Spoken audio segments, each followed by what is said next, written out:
F'dawn l-aħħar snin żdied ħafna l-għarfien dwar il-periklu li jġorr miegħu l-logħob u dan għaliex illum il-ġurnata sar aktar faċli l-aċċess għal-logħob permezz tal-internet. Dan il-logħob jekk ma jkunx ikkontrollat jista' jwassal biex il-persuna tiġi dipendenti, bir-riżultat li tibda tbati minn problemi finanzjarji kbar b'konsegwenzi gravi fuqha stess u fuq il-familja tagħha. Il-Fondazzjoni Responsible Gaming twaqfet snin ilu propju għal dan il-għan. Mhux biss turi l-perikli li jġorr miegħu il-logħob, iżda toffri alternattivi lil dawk li jkunu waqgħu f'din id-dipendenza.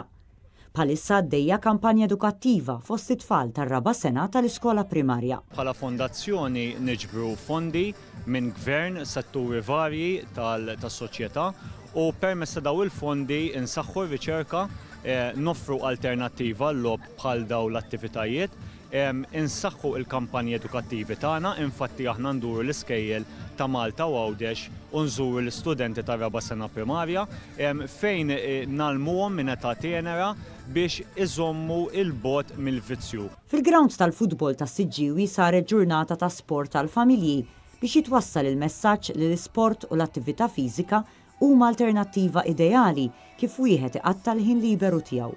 F'din l-attività ħadu sem nurseries tal-futbol f'turnament organizzat bil-kollaborazzjoni tan-nursery tas-Siġġiewi. Huwa mod kif niltaqgħu mal-ġenituri, mal-coaches, mas-soċjetà ġenerali tas-Siġġiewi u fl-istess ħin nkunu qed naħdmu biex nżommu it-tfal il-bogħod minn vizzji u jipprattikaw sport. Il-Fondazzjoni Responsible Gaming għandha wkoll helpline 1777 biex jgħin lil dawk kollha li jkollhom bżonn għajnuna marbuta mad-dipendenza mill-logħob.